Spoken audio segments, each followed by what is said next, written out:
Hello, and welcome. Find a comfortable position, settle in, and allow the gentle rhythm of the sea to guide your mind. Tonight, we're not embarking on a grand adventure or a thrilling tale of piracy. Instead, we'll drift slowly back in time to the vast, open ocean of the 17th century. We'll explore the quiet, repetitive, and often monotonous daily life aboard a wooden sailing vessel, far from the bustling shore. Imagine, if you will, that you are one of the many souls upon such a ship, perhaps a common sailor, a seasoned merchant, or even a passenger making a long, arduous journey. You are not witnessing a battle or discovering new lands. No, your experience is far more personal, far more intimate with the creaking timbers and the endless horizon. We will explore the small sounds, the subtle shifts, the constant hum of life on the waves. There is a deep, abiding sameness to the days at sea, a predictable rhythm that, for many, was both a comfort and a quiet challenge. Let us begin our journey as the land fades behind us and the vastness of the ocean embraces our wooden world. The first few days at sea are often a jumble of new sensations, a constant adjustment to a world that pitches and rolls with a mind of its own. As the last sight of land dips below the horizon, a profound sense of isolation settles in. There's nothing but water, endless and unchanging, stretching in every direction, meeting a sky that feels impossibly vast. Your world shrinks to the confines of this wooden vessel. It's a remarkable piece of engineering for its time, a testament to human ingenuity against the colossal forces of nature. But up close, it's not the grand ship of paintings. It's a workhorse. Its hull, crafted from thick oak timbers, is stained and scarred from countless voyages, smelling of salt, tar, and damp wood. Every seam, every joint, every plank groans and sighs in constant conversation with the waves. This isn't just a vessel. It's a living, breathing entity with its own unique sounds and smells. The deck beneath your feet is rough, often wet, and rarely still.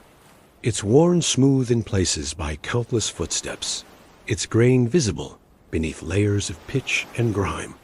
Splintered edges are common, and the constant threat of slipping on a wet patch keeps you perpetually aware of your footing.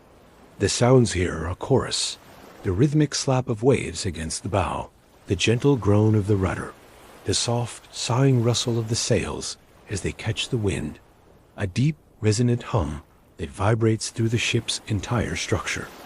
Overhead, the rigging forms a complex, intricate web of ropes, masts, and spars, swaying gently with the ship's motion, sometimes whistling a low, melancholic tune in the wind. Down below deck, where you'll spend most of your time when not on watch, the air is thick and heavy. It's a potent mix of scents, dampness, the distinct aroma of stored provisions, salted meat, dried fish, hardtack, mixed with the more organic smells of unwashed bodies, bilge water, and the faint, persistent odor of charcoal smoke from the galley. Light is scarce, filtered through small, grimy gratings on the deck or through the open hatchways. It never fully banishes the shadows, leaving most areas in a perpetual state of dim twilight, where shapes are indistinct and the corners always hold a deeper gloom. Your hammock, a simple canvas sling, becomes your sanctuary. It swings gently with the ship's roll, a unique, subtle cradle that can be surprisingly comforting once you grow accustomed to it. The shared sleeping quarters are cramped, filled with the sounds of other bodies, some snoring, some sighing, some simply breathing deeply in the rhythm of the waves. There's a constant, low murmur of conversation, or simply the sounds of men existing in close quarters. Personal space is a luxury you learn to live without. The ship itself is your entire world now. There's no escaping it, no walking away from its constant motion or its inherent limitations. The boundaries are clear. The wooden hull is the only barrier between you and the crushing, indifferent ocean. This profound sense of enclosure, combined with the endless view of the sea, creates a unique psychological state. It's a world of predictable routines, of shared burdens, and of a deep, pervasive quiet, punctuated by the natural sounds of wind and waves. Life aboard a 17th-century vessel is governed by an unyielding master, the watch system. Time isn't marked by clocks on a wall, but by the turning of a half-hour glass, the striking of a ship's bell, and the rotation of duties. It's a constant, repetitive cycle that dictates your waking hours, your labor, and your brief periods of rest. For most of the crew, especially the common sailor, life is an endless loop of 4 hours on duty, followed by 4 hours off. This relentless cycle means true, unbroken sleep is a rare luxury. When you're on watch, you are a part of the ship's living machinery. Your station could be anywhere. Perhaps you are at the helm, gripping the tiller, feeling the subtle shifts of the ship's course through your hands, your eyes fixed on the compass and the distant stars. The rhythmic scrape of the rudder against its pintles, the occasional groan of the deck planks beneath your feet, and the constant feel of the wind on your face become your companions. The concentration required is quiet, almost meditative, a dance between your will and the ship's desire to drift. Or you might be on lookout, perched high in the crow's nest, exposed to the full force of the wind and the elements. From here, the world is an expansive moving canvas of blue and gray. Your eyes scan the horizon, searching for anything. A distant sail, a change in the weather, the first hint of land. The view is breathtaking in its emptiness, but the task is monotonous, demanding unwavering vigilance. The wind whips past your ears, a constant drone, and the swaying motion of the mast is amplified. A slow, hypnotic swing that can either lull or unsettle. The only sounds are the wind, the distant creak of the mast, and the beating of your own heart. Below deck, the gun deck might be your station, even if there's no immediate threat. Here, the air is heavier, the light dimmer.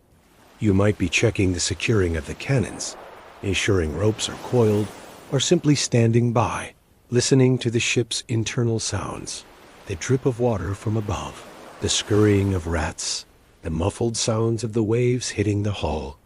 The smell of pitch and gunpowder is often present, even when the cannons are silent.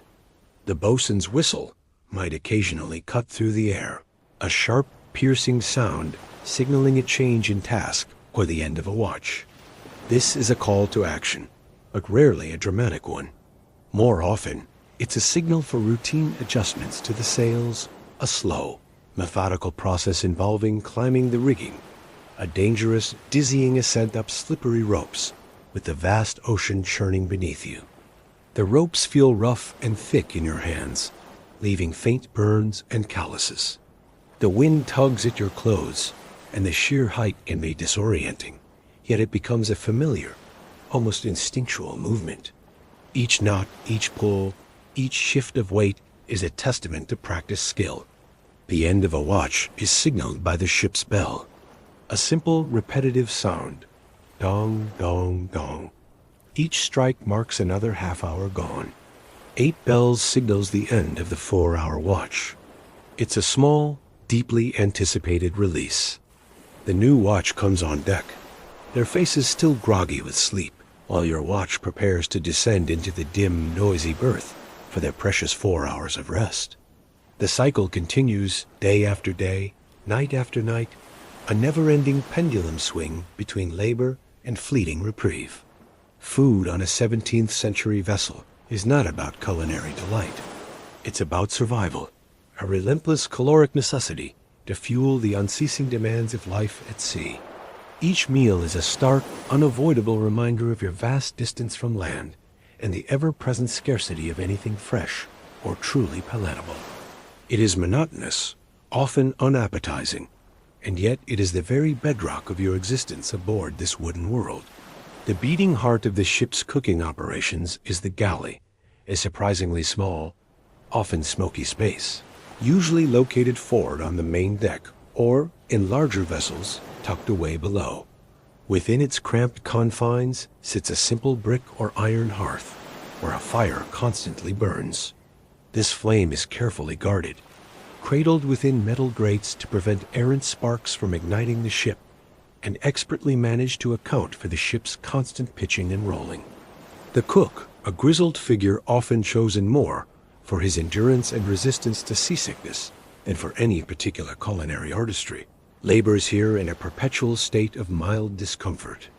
The air in and around the galley is a potent, unchanging blend of wood smoke, old grease, and the distinct aroma of cooking provisions, a faint yet persistent background odor that permeates the surrounding deck and clings to everything. The undeniable centerpiece of every meal, and indeed, often the entire diet, is hardtack, or as sailors commonly called it, ship's biscuit. It's an incredibly dense, dry, and almost unbelievably hard cracker, concocted from nothing more than flour and water, then baked repeatedly until every last molecule of moisture has been forcibly extracted. Its singular virtue, and the reason for its existence, is its astonishing longevity. It does not spoil easily, a crucial factor on voyages lasting months or even years. But this durability comes at a cost to edibility. It is so hard that it can chip or even break teeth, requiring a good soaking in water, ale, or even coffee to soften it enough for consumption. And almost inevitably, these biscuits are infested with weevils, tiny, dark beetles that bore intricate tunnels through the hardened flour. Sailors quickly learn to ignore them, picking them out if they're particularly large, or simply crushing them up as an unwitting, if unwanted source of extra protein. The sound of breaking hardtack is a dull, dry snap, like splintering ancient wood, followed by a quiet, rhythmic crunching as it's chewed. Accompanying the hardtack, you'll most frequently encounter salted meat, almost exclusively beef or pork. This meat has been meticulously preserved in vast quantities of coarse salt, layered within massive wooden barrels in the ship's hold. Before it can even be considered for consumption, it must endure a lengthy process of preparation.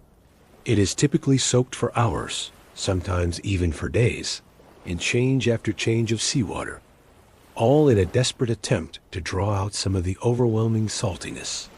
Even after this arduous desalination, it remains intensely salty, incredibly tough, and often distinctly greasy.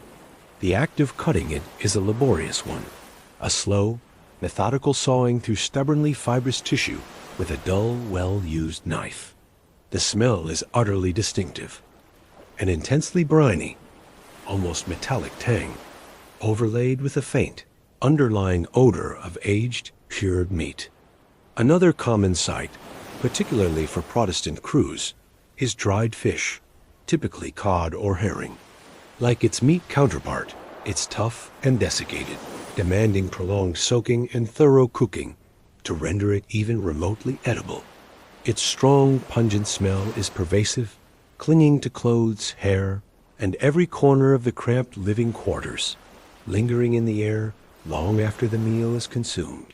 The texture is often rubbery, almost leathery, and the flavor overwhelmingly fishy, a constant reminder of the ocean's bounty, albeit in its most preserved form.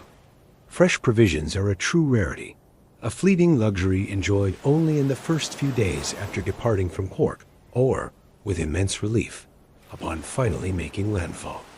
Any fresh produce brought aboard, perhaps a few hardy onions, dried peas, or a handful of robust root vegetables like turnips, is quickly consumed.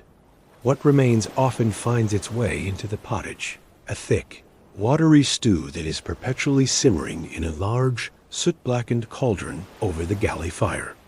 This pottage is usually bland, thick with boiled grains like oatmeal or barley, and whatever scraps of vegetables or meat might be available or deemed too unappetizing for more direct consumption.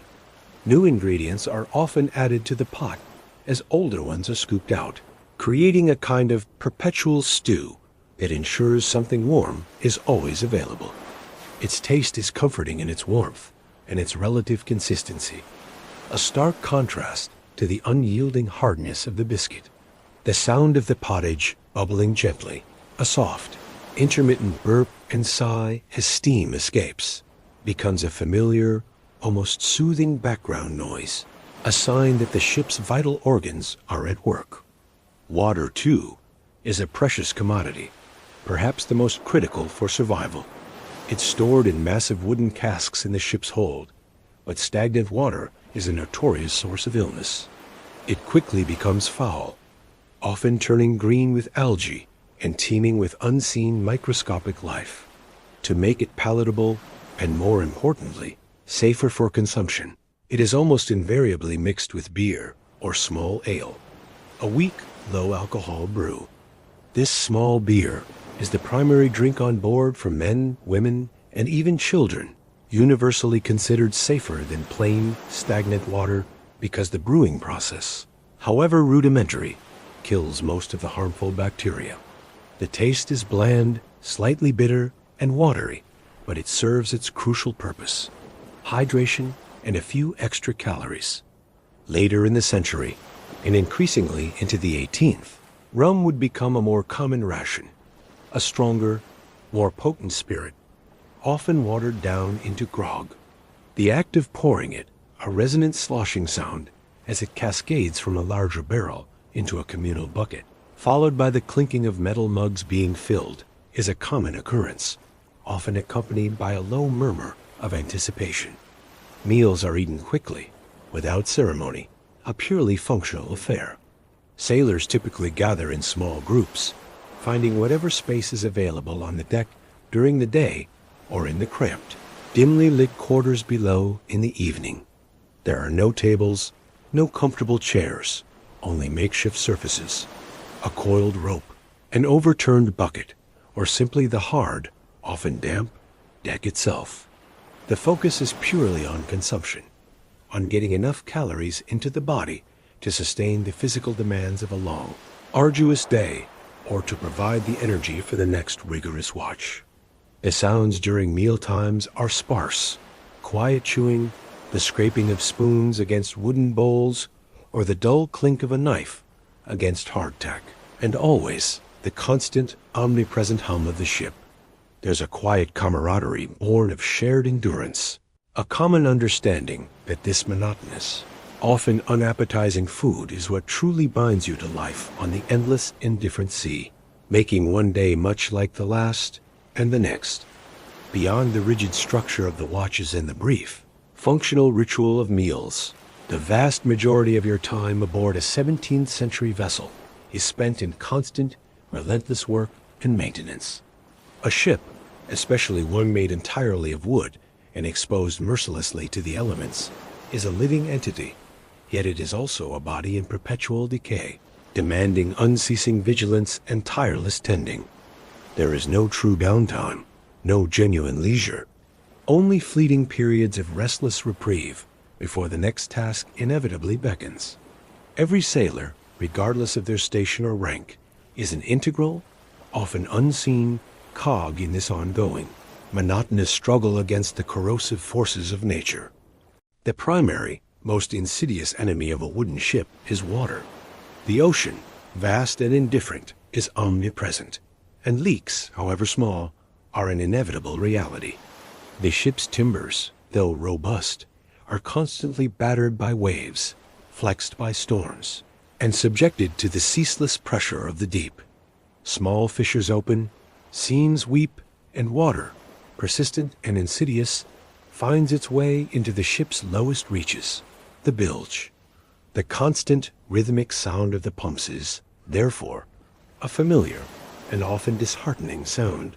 Sailors stand in shifts, manually operating the heavy wooden pumps, a long, rough handle moving up and down with a monotonous groan and a splash.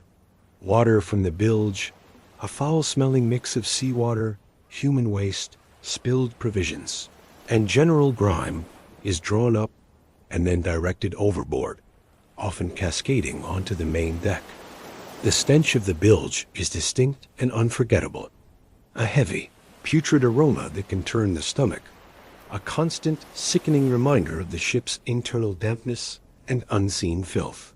The repetitive splash of the pumped water hitting the deck or being directed over the side is a monotonous, almost hypnotic rhythm, an auditory testament to the ceaseless effort required to keep the vessel afloat. The ship's intricate rigging, the complex network of ropes, lines, and shrouds that support the masts and control the sails, is in a constant state of wear and tear. Exposed relentlessly to sun, salt, and friction, ropes fray, chafe, and weaken.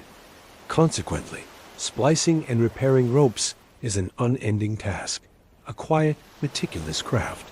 Sailors gather on deck or in a sheltered spot below, their fingers nimble and calloused from years of practice, working with coils of tarred rope. They deftly twist strands, separate fibers, and painstakingly intertwine them to create strong, seamless joins. The sound of rope fibers rubbing together, a subtle, dry friction, and the occasional soft thump as a newly repaired splice is tested for strength, fill the air.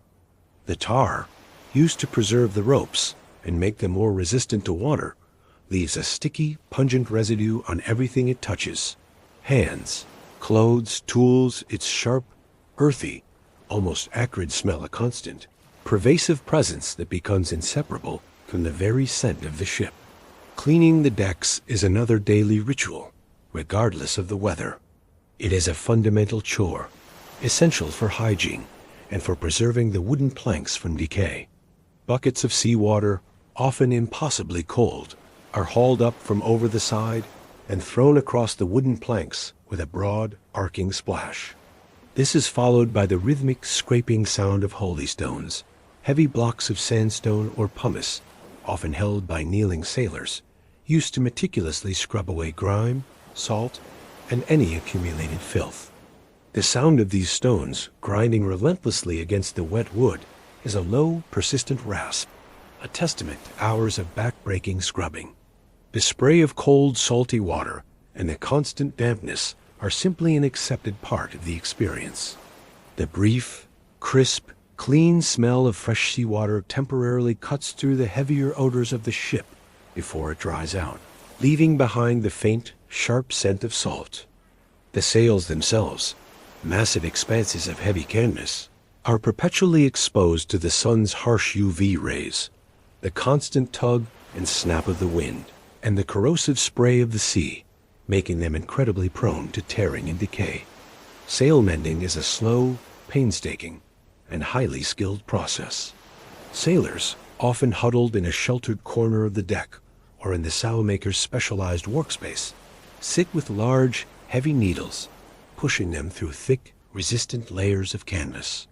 The sound is a dull, repetitive punch as the needle pierces the fabric, followed by the gentle pull of thick, waxed thread being drawn through. The canvas itself is stiff and rough to the touch, smelling distinctly of salt, mildew, and age. This constant mending ensures the ship's motive power remains intact, a silent, essential act of preservation. Carpentry is another vital, ongoing skill aboard. Minor repairs to the ship's wooden structure, patching small holes caused by wear or storm damage, reinforcing weakened timbers, and crafting new fittings are all part of the daily routine. The muffled, percussive sound of a hammer striking wood, the long, resonant whine of a saw as it cuts through a fresh plank, or the soft, rhythmic rasp of a chisel shaping a new piece of timber are common background noises. The smell of freshly cut wood, even seasoned timber, is a rare, almost comforting scent amidst the more pervasive odors of the ship, a reminder of the ship's foundational material. Even the mundane tasks associated with the cannons involve significant effort and specialized labor, even when no enemy is in sight. Maintaining the powder magazine, ensuring powder is dry and safely stored, meticulously cleaning the guns after drills or any actual use, and securing them properly for heavy weather are all laborious, demanding physical strength, meticulous attention to detail, and often a quiet, grim focus. The distinct clink of metal against metal, the heavy thud of a cannonball being shifted, and the faint, pervasive smell of gunpowder are all part of this. This constant, relentless labor is not merely about keeping the ship afloat or ensuring its functionality. It is also profoundly about maintaining a sense of order, purpose and sanity in the vast, monotonous emptiness of the ocean. With days blurring into weeks and weeks into months, the repetitive, physical nature of the work provides a crucial structure, a tangible focus for the mind and body. There's a quiet, almost meditative satisfaction in a well-coiled rope, a deck that has been painstakingly scrubbed clean, or a properly patched sail. It's the constant, understated hum of a community working together, often in silent synchronicity, each individual contributing their strength and skill against the indifferent, powerful forces of nature. This enduring pattern of work, this quiet battle against decay, is the very essence of prolonged existence on the open sea. As the last vestiges of daylight fade and the sun finally dips below the endless, flat horizon, a different world awakens on the ship. The boisterous sounds of the day, the shouts, the clatter, the scraping of tools recede, replaced by a profound, pervasive silence. This quiet is broken only by the ancient, rhythmic sounds of the sea and the ship itself, now stripped bare of human clamor. The night watch is a time of quiet solitude, a period for deep reflection, and an opportunity to contemplate your place under an impossibly vast, star-strewn sky. The only illumination now comes from the few, distant, swaying lanterns, casting long, dancing shadows that stretch and shrink across the deck, illuminating sections of the intricate rigging in brief, ghostly flashes. Their soft, yellowish glow barely pierces the overwhelming darkness, making familiar shapes appear indistinct, almost spectral. The air, particularly on the open deck, grows noticeably colder, often carrying the damp, penetrating chill of the open ocean, a wet cold that seems to seep into your very bones. When you're on night watch, perhaps at the helm, or silently patrolling the deserted deck, your senses become acutely heightened. The visual world, largely swallowed by the darkness, is diminished, forcing you to rely more profoundly on sound and feel. The creaking of the timbers becomes more pronounced, each groan, sigh, and shift distinct and unique, like the ship itself is murmuring secrets directly into the night. You begin to recognize individual sounds with an almost uncanny precision. The deeper, resonant thrum of the main mast as it flexes, the higher-pitched squeak of a particular block in the rigging, the soft, protesting groan of a bulkhead below decks. These are the ship's own voices, a constant, unique lullaby in the profound darkness, a language you slowly come to understand. The lapping of the waves against the hull is a continuous, hypnotic rhythm. It's not the crashing, thunderous surf of the shore, but a gentle, caressing sound, a soft, undulating whisper that accompanies the ship's forward movement. Sometimes it's a faint hiss as the bow slices through the water, sometimes a quiet gurgle as the water passes along the wooden sides, or a soft, almost imperceptible slurping sound as it falls away from the stern.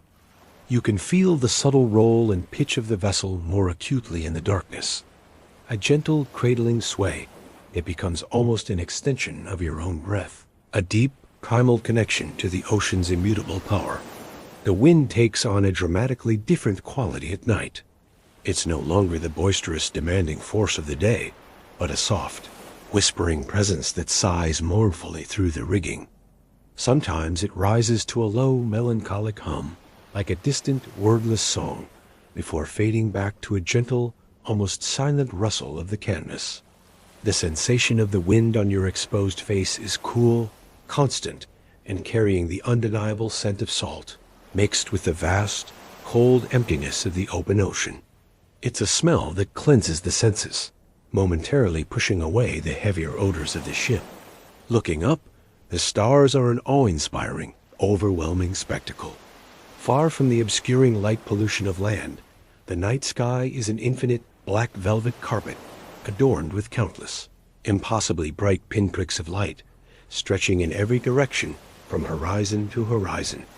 The Milky Way might be a visible river of swirling light, a breathtaking, humbling sight that makes the ship feel even smaller, more fragile, a tiny speck against the cosmic immensity.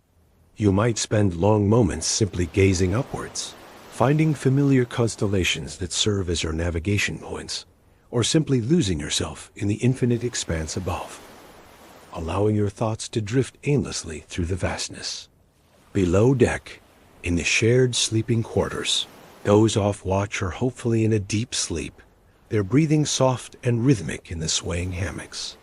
The sounds here are muted, a gentle, barely audible snore, the soft rustle of a shift in a hammock as someone unconsciously adjusts, the occasional faint scurry of a rat in the dark corners, a constant, if unwelcome, companion. The air is warm and heavy with the mingled smells of bodies, damp wool, and stale air, a comforting, if not entirely pleasant, cocoon of shared humanity. The loneliness of the night watch is not a painful or despairing loneliness, but rather a profound, contemplative quiet. It's a time when your own thoughts, often suppressed by the demands of the day, come to the forefront, when the endlessness of the journey truly sinks in. There's a deep, introspective quality to these hours, a sense of being utterly alone, yet deeply connected to the ancient, immutable forces of the sea and the universe. The gentle sway, the constant, unique sounds, the vastness of the sky, all combine to create a deeply meditative state, a perfect time for the mind to truly disengage from the conscious world and drift, long before the first hint of dawn breaks the dark horizon. This quiet communion with the ship and the sea is a profound part of the sailor's existence, a balm for the soul in an otherwise harsh world. The sea is not merely the ship's environment. It is a constant companion, a living entity whose ever-changing moods dictate much of the daily life. Aboard a 17th-century vessel, the weather is never just a topic of casual conversation. It is a vital, ever-present force that subtly, yet profoundly, shapes every single moment, from the ship's speed to the very texture of the air. We are not speaking of dramatic, sudden squalls or ship-shattering hurricanes here, but rather the slow, almost imperceptible shifts in the sea's disposition, each bringing its own gentle changes to the ship's deep, resonant hum. On a truly calm day, the ocean can be almost like an impossibly vast, polished sheet of glass. The surface stretches out, a shimmering expanse reflecting the boundless sky above. The ship's motion is barely perceptible, a gentle, almost imperceptible cradle, a sensation of being suspended rather than propelled. The sails hang limp, only occasionally catching a faint, teasing breath of wind with a soft, almost inaudible rustle, a fleeting whisper that dies as quickly as it appears. In such profound stillness, the primary sound is the delicate, rhythmic slap-slap of water against the hull, a quiet, almost domestic sound that speaks of placid conditions. The air is still and heavy, sometimes warm and humid, and the sunlight can feel intensely weighty on the exposed deck, reflecting off the water in a blinding sheen. On these days of becalmed silence, the mundane sounds of work, the deliberate scraping of holystones, the patient mending of sails, the soft murmur of low conversations become distinctly more pronounced, losing their competition with the absent wind and waves. These days can feel impossibly long, the progress excruciatingly slow, yet there's an undeniable peacefulness to them, a temporary, quiet respite from the constant strain and demands of the sea. As a gentle breeze begins to pick up, the entire character of the ship subtly transforms. The sails fill with a soft, sustained sigh, a continuous flowing whisper that moves through the heavy canvas. The ship, once inert, now begins to cut through the water with a slightly more pronounced hiss at the bow, a quiet rushing sound as it gains momentum. The rhythmic creaking of the timbers becomes a deeper, more resonant groan, a constant conversation as the hull flexes gently against the subtle pressure of the waves. The ship's roll becomes more noticeable, a lazy, rhythmic sway that can rock you gently from side to side, a comforting pendulum. The air feels noticeably fresher, carrying the crisp, invigorating scent of salt more distinctly to your nostrils. You might hear the faint, occasional whistle of the wind through a taut rope, a fleeting, almost musical note that rises and falls with the breeze. These are the days of steady, comfortable progress, a rhythm that quickly becomes the new norm, the comfortable baseline for life at sea, where the ship moves with purpose yet without strain. Then there are the days when the wind strengthens just a little more, pushing past a gentle breeze into a steady, persistent push. This is not yet the fury of a gale, but a determined, constant force that demands attention. The ship's motion becomes more active, a livelier pitch and roll, less of a gentle sway, and more of a deliberate, continuous movement. The sounds intensify subtly.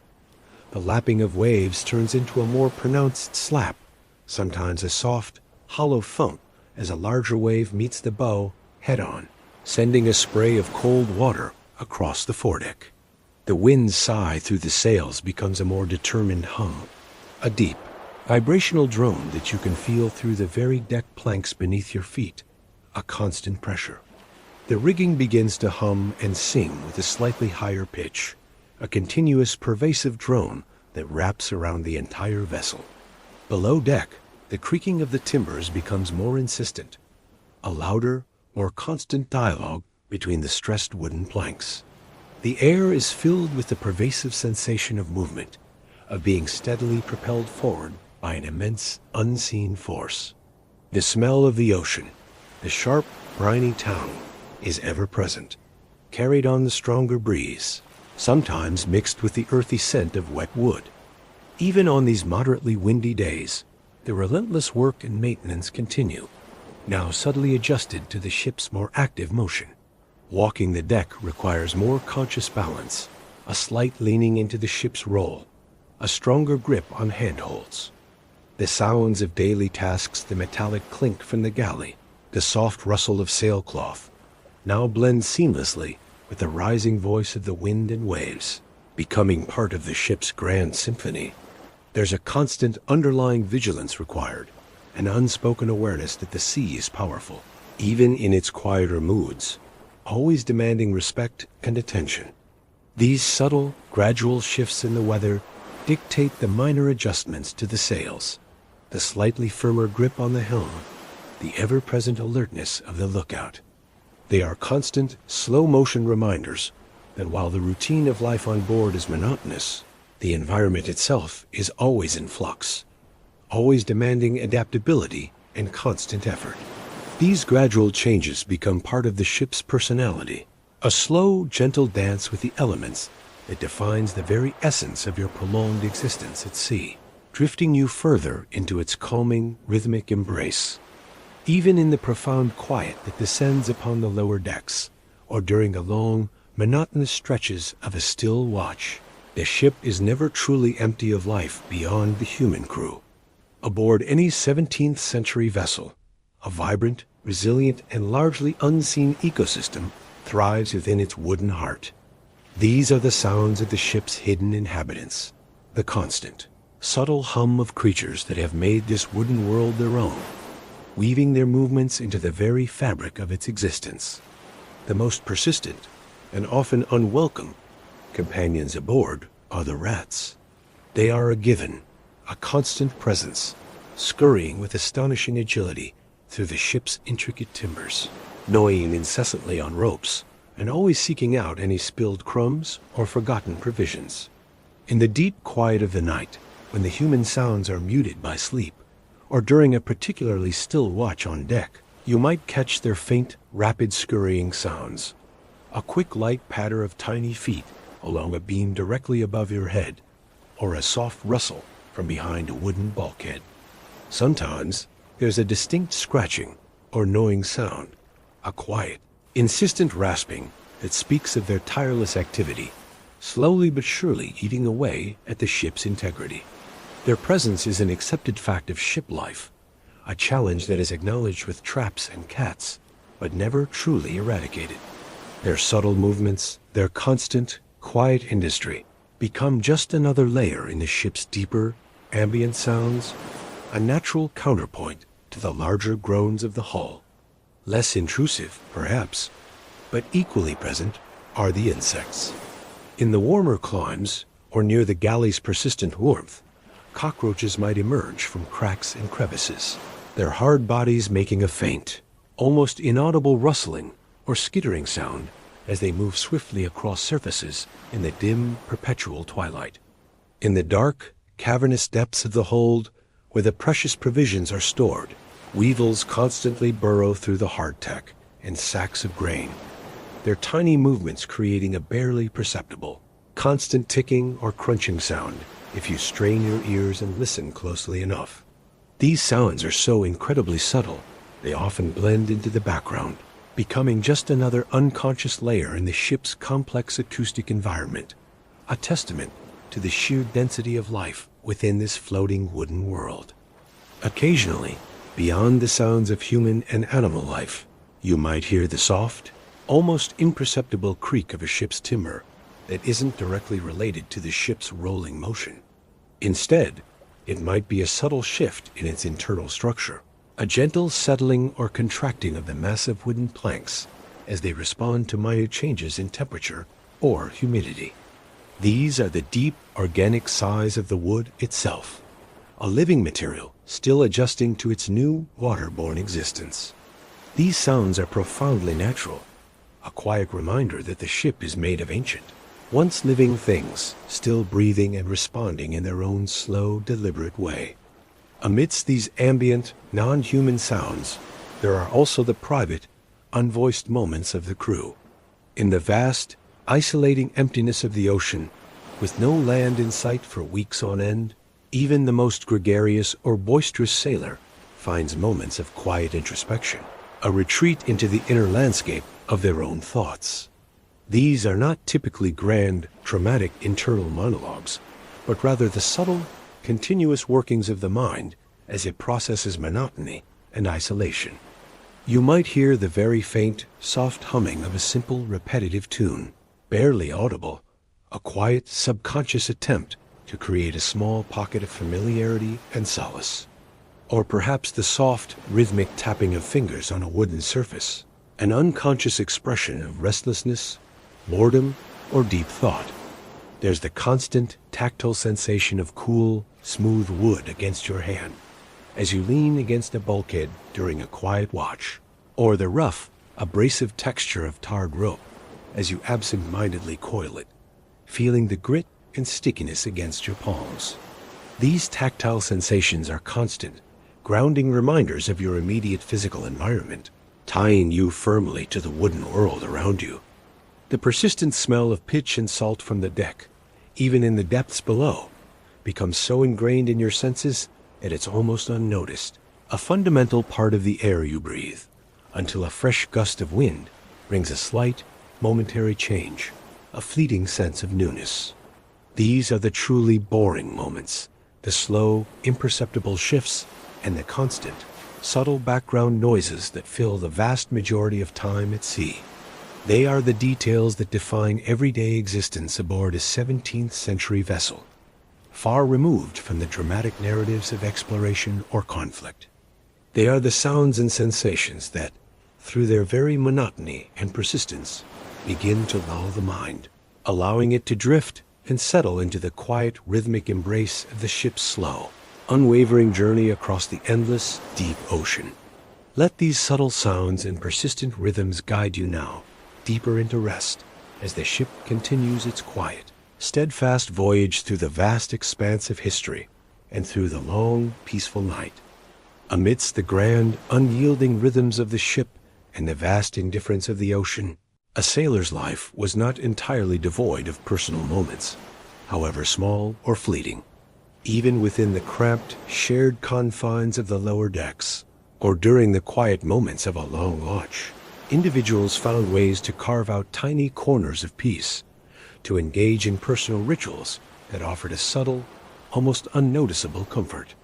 These were the minute details that broke the pervasive monotony, weaving small threads of individuality into the coarse fabric of shipboard life. Consider the act of mending clothes. Your garments, typically made of coarse wool or linen, were your primary defense against the elements, and they wore out constantly.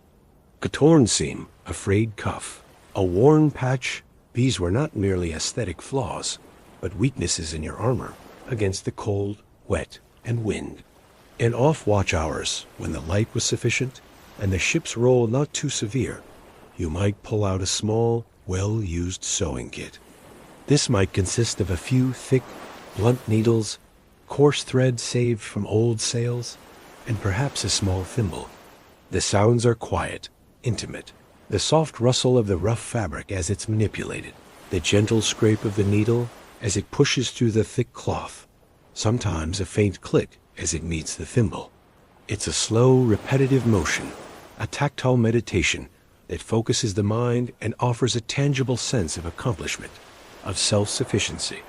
The smell of the cloth imbued with salt, smoke, and sweat is familiar, a personal scent within the general ship odors.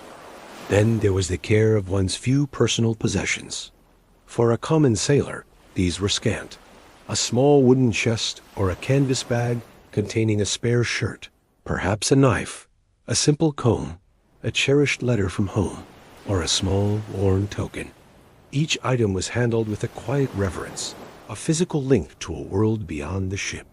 The soft thump of a lid being carefully lifted, the gentle creak of old wood, the almost inaudible rustle of folded fabric. These were the sounds of private moments. Perhaps you might carefully sharpen your knife on a small, portable whetstone, creating a soft, rhythmic hissing sound, a quiet act of preparation and self-reliance. This simple act of caring for one's tools, for one's meager belongings, was a small assertion of control in a life where so much was beyond your influence. For those who could read, or for those who listened, there was the infrequent joy of a story or a song. In the dimly lit berths, or gathered in a sheltered spot on deck, a low, quiet voice might begin to tell a tale, perhaps a folk story from home, a recounting of an old adventure, or simply a memory from land. The sounds here are the soft, deep resonance of a human voice, kept low so as not to disturb those sleeping or on duty. There's the subtle shift of bodies as listeners adjust, the quiet shared breaths, and the profound silence that follows a particularly poignant phrase. Sometimes a voice might rise in a low, humming melody, a traditional sea shanty or a melancholic ballad, sung softly, just above a whisper. These aren't boisterous celebrations, but quiet, shared moments of connection, fragile threads of humanity woven into the endless, isolated days. The act of smoking a pipe, when allowed and if tobacco was available, was another quiet ritual. The soft scratch of flint against steel to light the tinder, the gentle, rhythmic puffing as the tobacco caught fire, and the faint, ephemeral fragrance of burning tobacco in the air. These were small, sensory escapes. The warmth of the pipe bowl in your hand, the soft gurgle as it drew, and the thin stream of smoke curling upwards were profoundly comforting, a momentary indulgence in a Spartan existence. It was a time for quiet thought, for watching the smoke drift and dissipate into the heavy air, a small, controlled act of creation. Even the simple act of gazing at the ocean could become a personal ritual.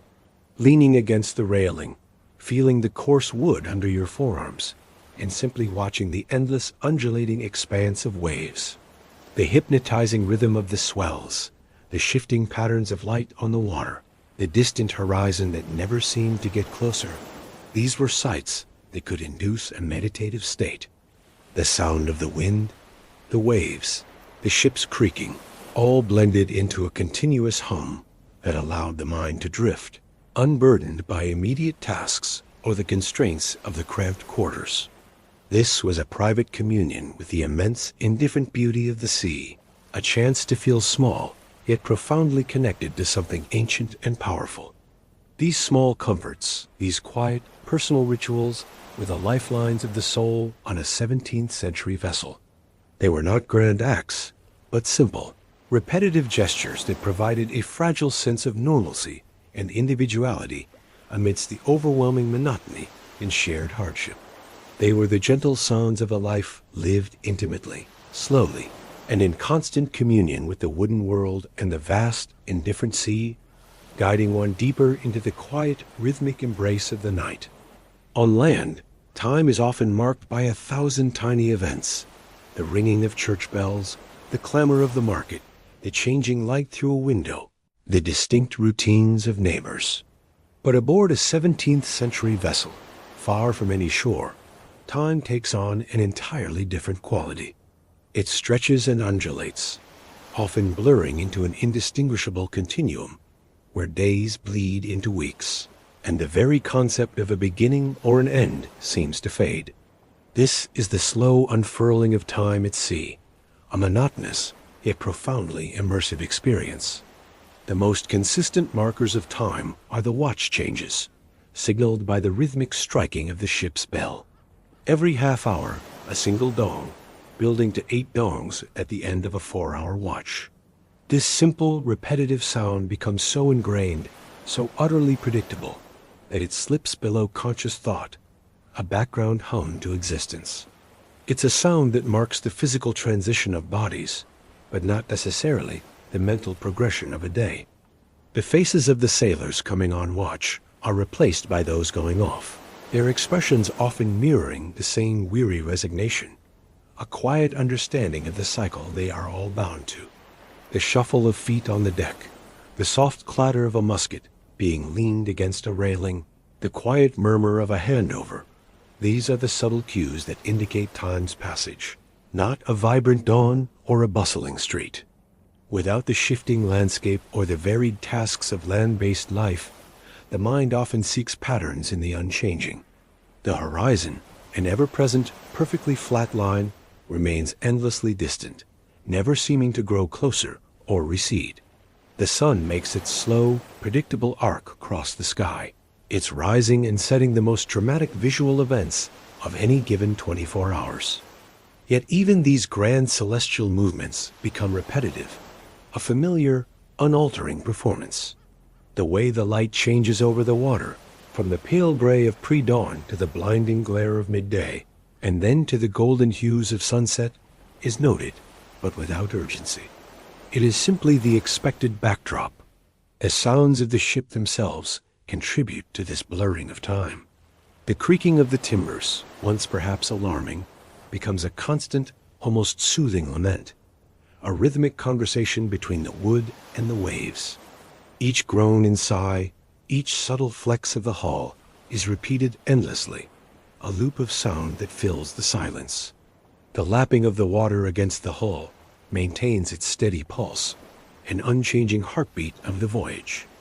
Even the wind, though it shifts in intensity, often maintains a constant, sighing whisper through the rigging, a pervasive drone that encourages the mind to drift.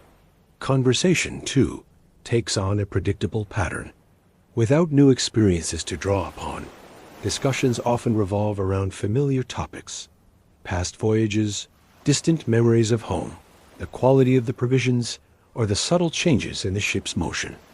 Tales are retold, jokes are recycled, and silence often fills the gaps, a comfortable quiet born of shared understanding and a lack of fresh input. The low murmur of voices is often indistinct, a background hum rather than a source of sharp information. Even the sensation of your own body contributes to this blurring. The constant, subtle sway of the ship becomes so ingrained that your inner ear no longer fights it. It simply accepts it as the new normal. The occasional splash of cold spray on your face, the pervasive dampness in the air, the constant smell of salt and tar, these sensations are ever present, erasing the distinct markers of individual moments. Your muscles ache in familiar ways, your hands are perpetually calloused, and your eyes are accustomed to the dim light below deck or the glaring light of the open ocean. This slow unfolding of time is not necessarily unpleasant. For many, it cultivates a peculiar form of patience and resignation. There is little to rush for, nowhere else to be. The absence of external stimulation allows the mind to turn inward, to dwell on memories, to engage in quiet contemplation, or simply to empty itself of thought, yielding to the rhythm of the ship. It is a time for the brain to slow down, to adapt to a world of profound monotony, to embrace the quiet, predictable pulse of the voyage. This deep, unchanging rhythm, where 1 hour feels much like the last and one day like the next, eventually lulls the conscious mind into a state of profound calm, perfect for drifting into rest. On land, our senses are constantly bombarded. The ever-changing panorama of a bustling street, the shifting textures of different terrains beneath our feet, the myriad scents of cooking, nature, or human activity, the cacophony of voices and distant sounds that define civilization. But aboard a 17th-century vessel, during long voyages, you enter a profound state of sensory deprivation. The world outside the ship becomes uniform, vast, and acoustically monotonous. This absence of novel stimuli compels the mind to turn inward, to explore its own inner landscapes, often with a quiet, almost hypnotic effect. Visually, the dominant feature is the horizon, an unyielding, flat line where the ocean meets the sky. Day after day, it remains the same, an endless circle that moves with you, but never yields new details. The colors of the sea and sky change, from the deep, inky blues of night to the brilliant, sometimes blinding, greens and grays of day, punctuated by the shifting patterns of clouds. Yet even these vast vistas become repetitive. Your eyes learn to scan for the smallest deviation, a distant, fleeting glint of a sail, the sudden, silent breach of a whale, or the rare, solitary flight of a seabird. These are momentary disruptions to an otherwise uniform visual field, and they are noted with a quiet appreciation, then recede back into the overwhelming sameness. Orally, the ship has its own constant symphony, but it is a limited one. The creaking timbers, the slap and gurgle of waves, the sighing of the wind through the rigging, these sounds form the perpetual background. There are no sudden traffic noises, no distinct animal calls from a nearby forest, no human chatter from a market square. Sharp, abrupt sounds are rare, often signaling an emergency or a sudden change in weather. The predominant acoustic environment is one of muffled sameness, a constant, low-frequency hum that vibrates through the entire wooden structure. This sonic monotony can be deeply calming. The brain, lacking new auditory input, slowly disengages from alert processing and drifts into a more contemplative, dreamlike state. The olfactory landscape is equally constrained. The dominant scents are those of the ship itself, the pervasive salt and tar, the earthy tang of damp wood, the distinct aroma of bilge water from below, and the mingled smells of human bodies and stale provisions. These scents are constant, unchanging, so deeply ingrained that you cease to consciously register them, except perhaps when a fresh gust of wind briefly clears the air, or a new barrel of pitch is opened. The absence of varied, stimulating aromas means your sense of smell, too, settles into a monotonous drone, contributing to the overall sensory quiet. This prolonged period of sensory sameness leads to subtle psychological shifts. With external distractions removed, the mind often turns inward, revisiting memories with vivid clarity, or engaging in long, uninterrupted chains of thought. Dreams, when they come during the fragmented sleep cycles, can be intensely vivid, populated by the landscapes, sounds and faces of the distant land. Daydreams become a common occurrence, the mind constructing elaborate scenarios, or simply replaying past events. There's a quiet acceptance of the ship's rhythm, a yielding to its sway that transcends mere physical adaptation. For some, this solitude can lead to a deeper understanding of oneself. For others, it can simply amplify existing anxieties or boredom. But for the purpose of prolonged immersion, it fosters a unique sense of peace. The lack of novelty means the brain expends less energy on processing new information. It settles into a default mode, a gentle hum of existence. The external world, vast and repetitive, becomes a backdrop against which the inner world gains prominence. The constant, rhythmic motion of the ship, combined with the unchanging visual and auditory input, becomes a powerful, natural sedative. It's a journey not just across the ocean, but into a quieter, more primal state of awareness, where the mind, like the ship, is simply allowed to drift. This profound, quiet stillness, born of endlessness, is the very essence of deep relaxation, pulling you deeper into the calming embrace of the historical sea. Beyond the grand cycles of the watch and the basic necessities of food and sleep, life aboard a 17th-century vessel was filled with an endless procession of small, repetitive tasks. These were not the dramatic labors of a storm, but the quiet, everyday demands that kept the ship functioning, stitching the long hours into a familiar pattern. For the sailor, these tasks became almost automatic, their rhythmic nature blending into the ship's perpetual hum, often inducing a state akin to meditation. Consider the constant need for rope work. Ropes were the sinews of the ship, vital for controlling sails, securing cargo, and managing anchors. They frayed, stretched, and often needed recoiling. You might spend a significant portion of your day simply coiling ropes on deck. Your hands move with practiced ease, gathering the stiff, tarred lines, feeling their rough texture, and laying them down in perfect concentric circles. The sound is a soft, continuous scrape of rope against rope, a quiet friction, sometimes accompanied by a faint thud as a larger coil settles into place. It's a mindless yet essential activity, allowing your thoughts to drift while your body performs the familiar motions. The pungent, earthy smell of tar from the ropes is ever present, ingrained in your skin and clothes. Another common sight, particularly on calmer days, was the meticulous cleaning of the ship's brass or copper fittings, though perhaps less common on utilitarian merchant vessels. On some ships, maintaining the few polished surfaces was a duty. The sound is a gentle, repetitive rubbing and buffing, a soft hiss as polish is applied, followed by the quiet friction of a cloth against metal. The faint, clean scent of the polish momentarily cuts through the ship's usual odors. It's a task that demands close attention to detail, yet its repetitive nature can be deeply soothing, a quiet battle against tarnish and corrosion. The trimming of the sails was a constant, ongoing process, even in steady winds.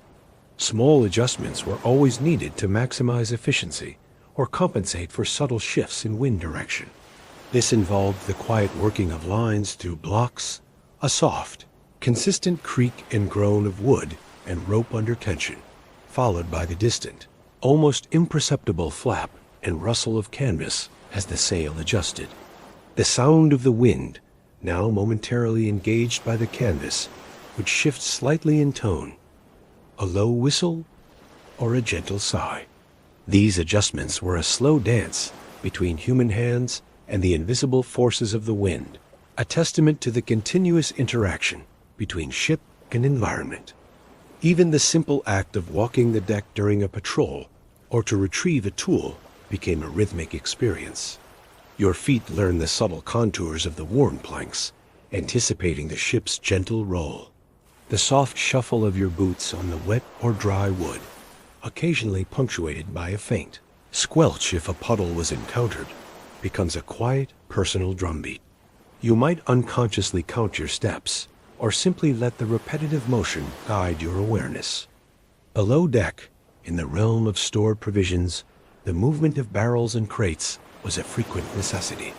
Shifting heavy barrels of water or salted meat required coordinated effort and strength.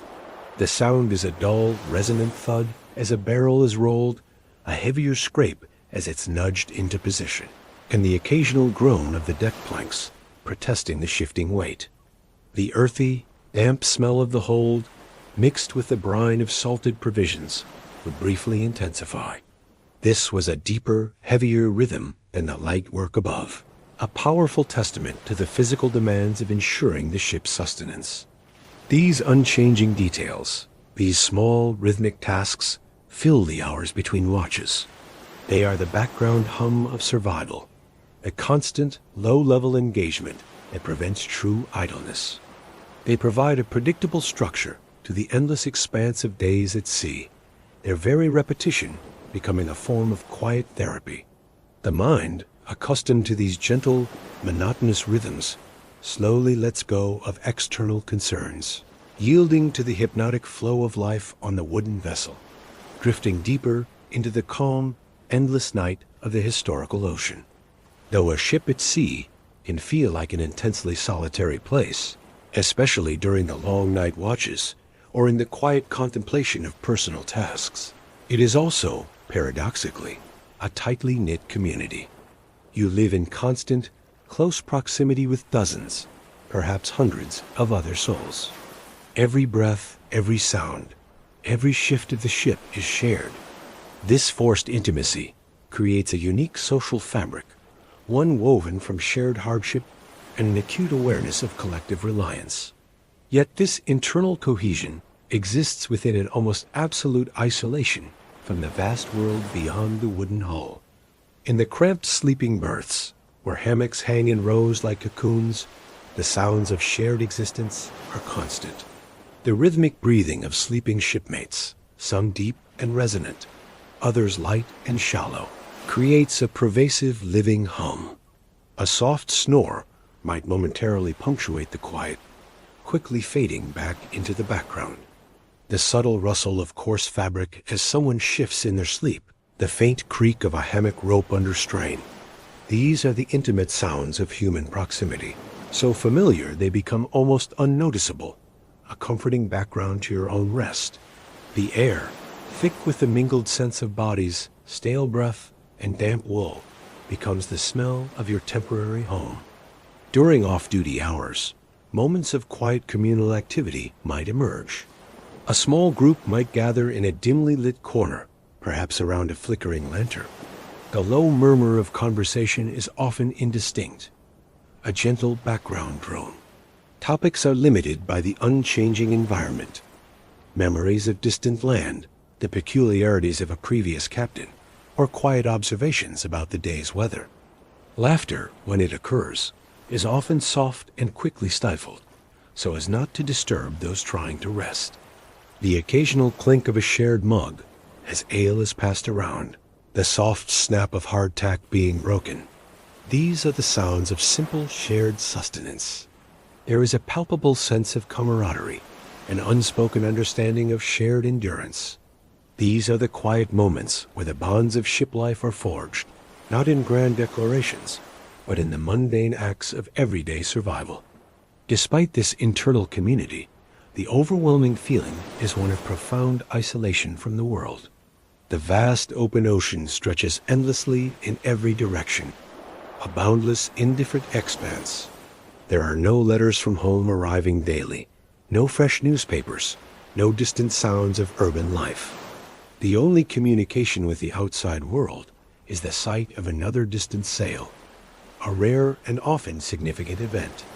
The subtle sigh of the wind and the lapping of the waves become the dominant voices, speaking of the immense, uninhabited space surrounding the ship.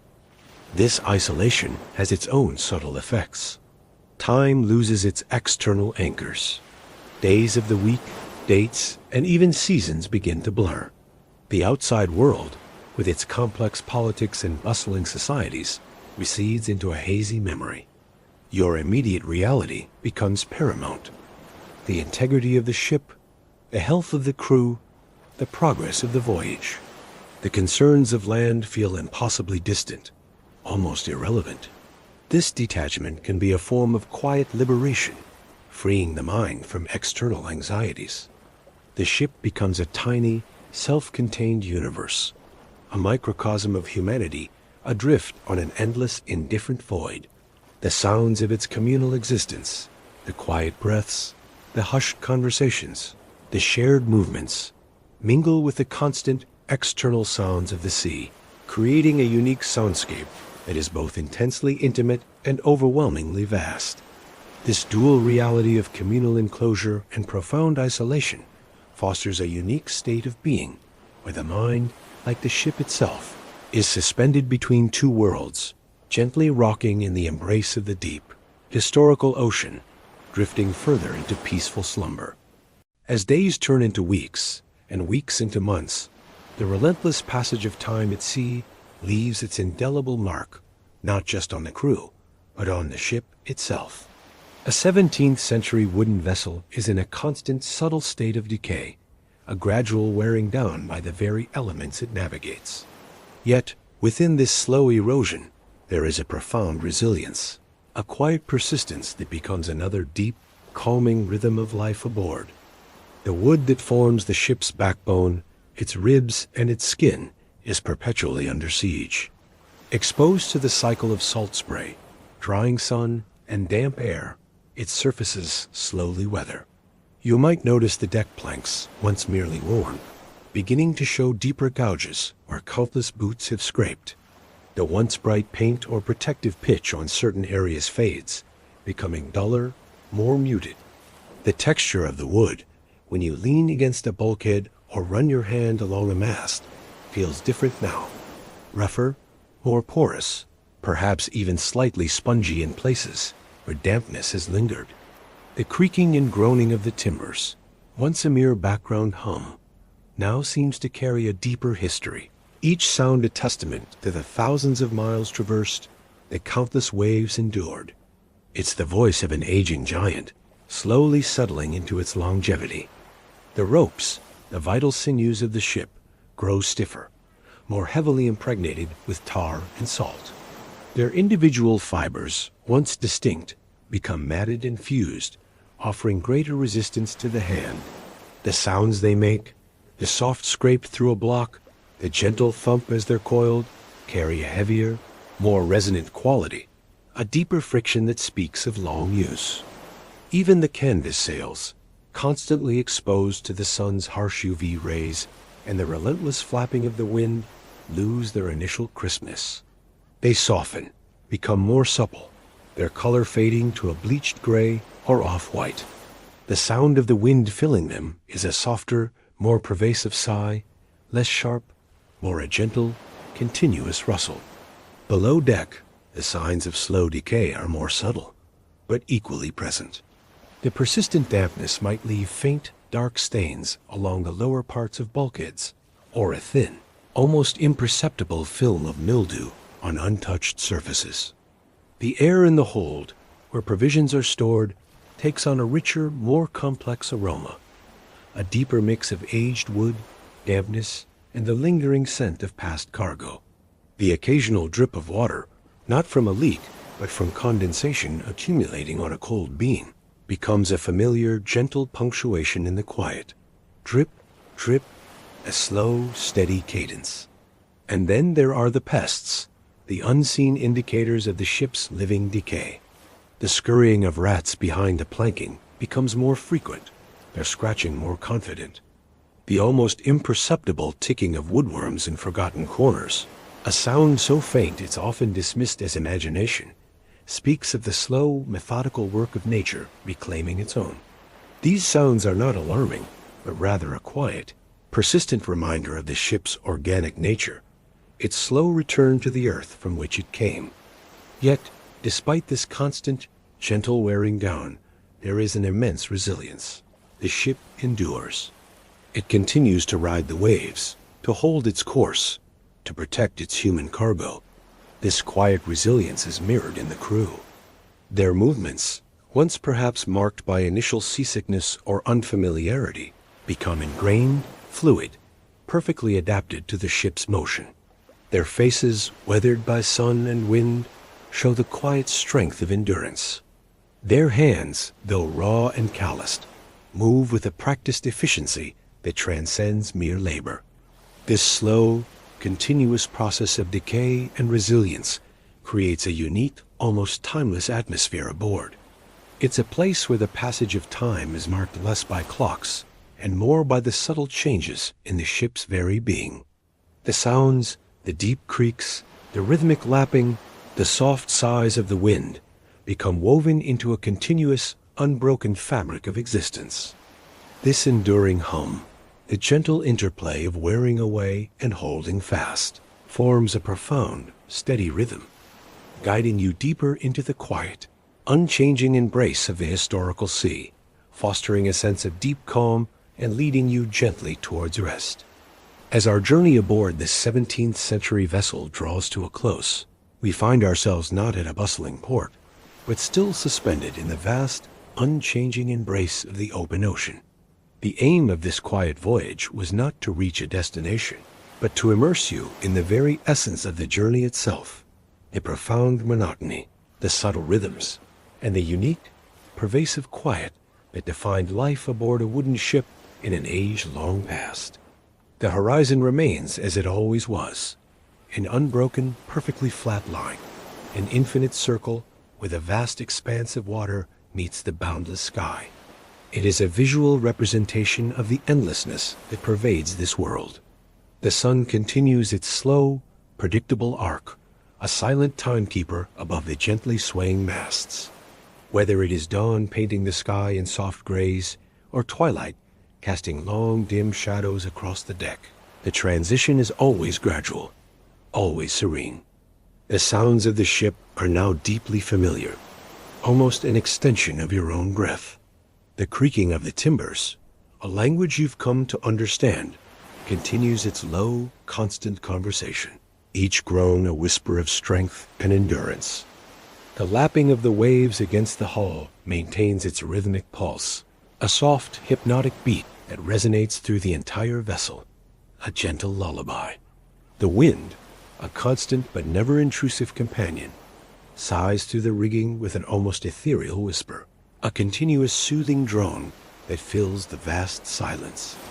The distinct smells of this world, the salt and tar, the damp wood, the faint, organic aromas of life, have become so ingrained in your senses that they no longer register as separate sense, but as the very atmosphere of this wooden universe.